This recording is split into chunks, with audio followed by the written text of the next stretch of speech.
What's on, ladies and gentlemen? My name's Ross, I like games, and today we're going to be looking at the Transformers trading card game and trying to decide who has the best support. Now, for today we're going to be focusing on actions and upgrade cards. Now, you do get support from characters. The problem is, if we factor in character support, we end up in a, well, tanks have the best support, but only if you play these 4 characters, which means new characters won't get them. So, if we look at things like Dinobots, yes, obviously Grimlock is great.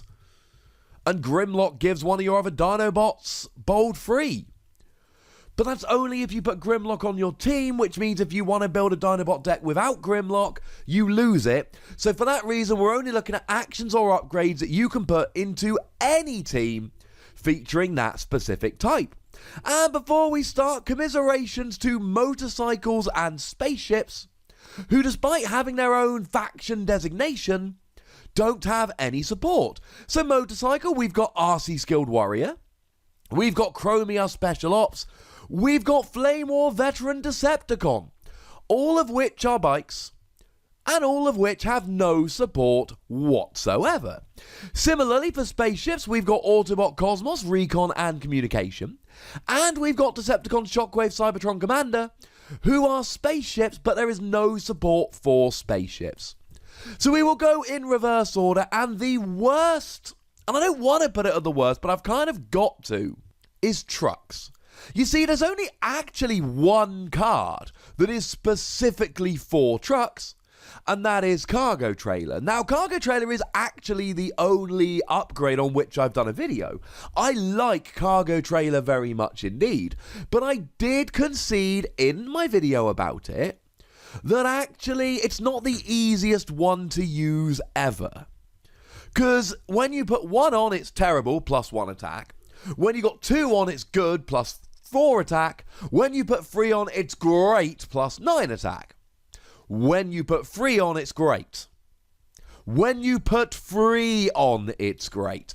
It's doable, absolutely, but it's a little bit awkward. Now, there is Team Up Tactics as well, which is for cars and for trucks. You can repair 2 damage from one of your trucks using Team Up Tactics. Which is alright, but we got Medic that repairs 2 damage from one of your characters.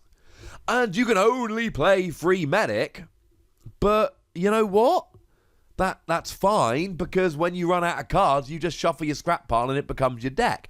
Now, to be fair, Team Up Tactics has a blue icon, whereas Medic has no icon. So Team Up Tactics is strictly a better card, but I cannot put it any higher than last if all we've got is Team Up Tactics and Cargo Trailer. In at number 5, tanks. And like most of them here, the vast majority of them, you get 1 action and 1 upgrade, which is so weird that trucks don't. Tanks have Hunker Down. Hunker Down is the action card, and what you do is you flip one of your characters from bot mode to tank mode. Then for each of your tanks that isn't upgraded with an armor, put an armor on it from the scrap pile. I like Hunker Down very much indeed. And, I mean, look, you know I love Force Field. You know I think Force Field is the very best upgrade in the game.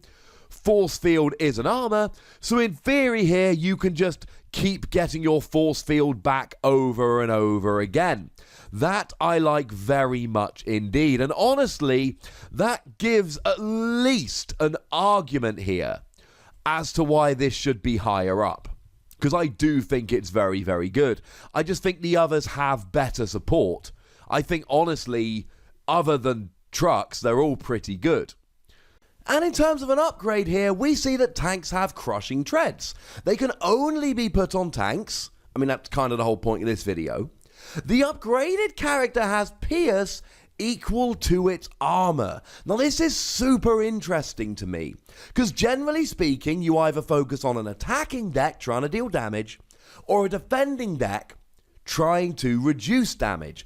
But here, you can build up your armor, then attach Crushing Treads, and all of a sudden, you've got quite a lot of Pierce. This gets marked down a little bit for being awkward, though, because remember, you can have Pierce equal to your armor. Pierce is essentially guaranteed damage, but you cannot deal more damage with Pierce than your attack. So if your attack is 6 and you've got Pierce 6 and you would do 2 damage, Pierce comes in and you do 6. But if you've got Pierce 6 but you've got attack 4, you cannot deal more than 4 damage regardless of what your Pierce is. So you end up in this awkward situation where you're trying to increase your armor to increase Pierce while also trying to increase your attack so that you can actually use the Pierce, and that just gets a bit awkward. I am a big fan of Hunker Down. I think Hunker Down's really good, just not quite good enough to lift it above number 5. In at number 4, Planes.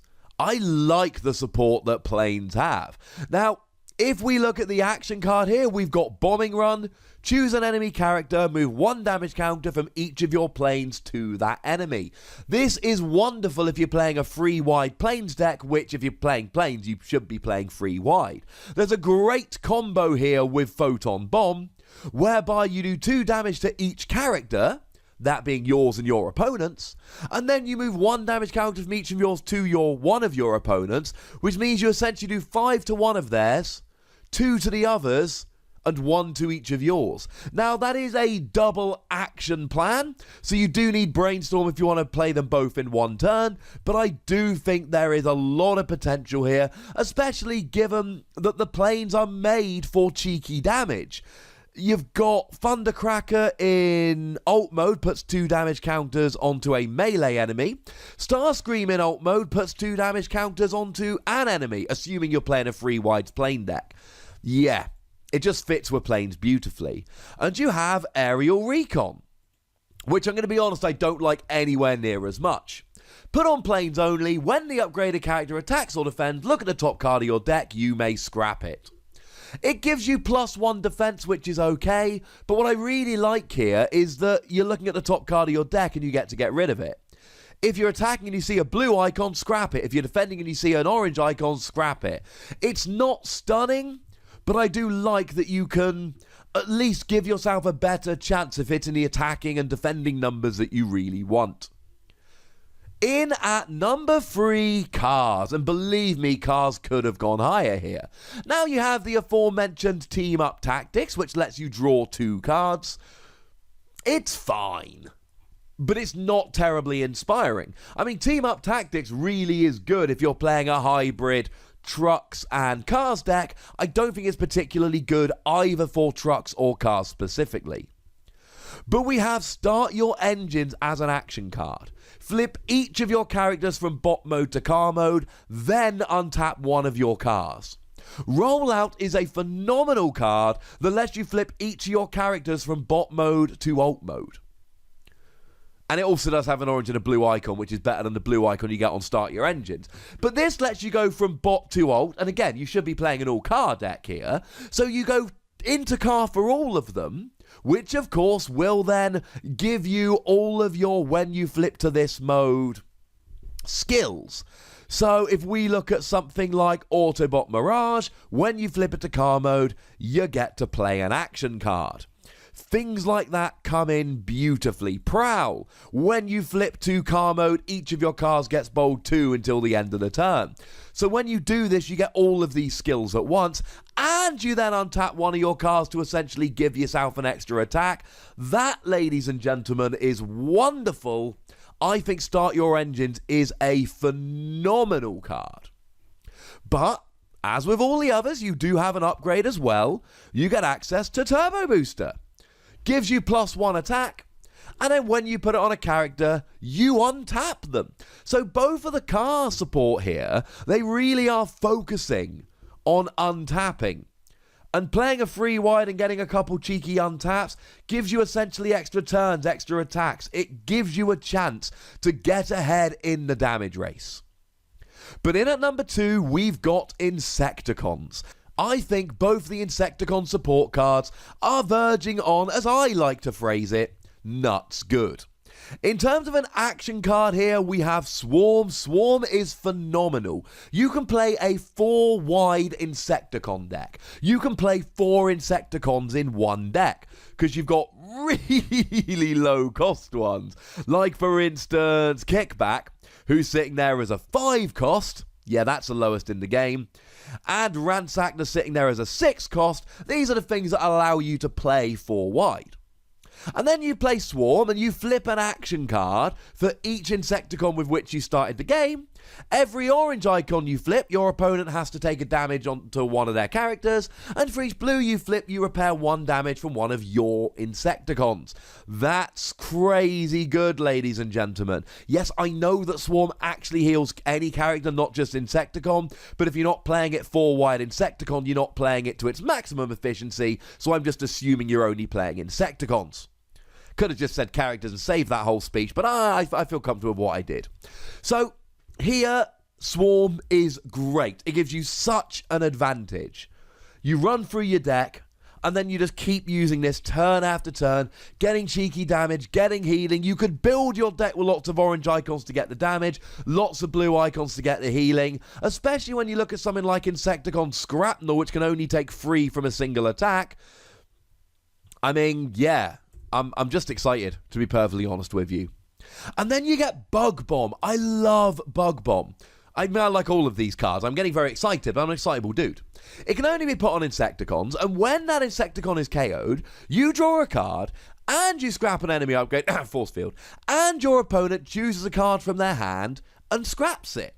It's really, really nice disruption. You can put it on a character that's about to be KO'd, or indeed, you can use Scrapnel to just KO one of your characters, and then you're off.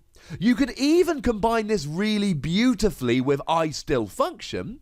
You bring it back, one of your characters, and then it only lasts a turn, but as long as you then immediately whack a Bug Bomb on it, you bring it back, use it for a turn, it gets KO'd, and Bug Bomb immediately goes off. It's so much fun.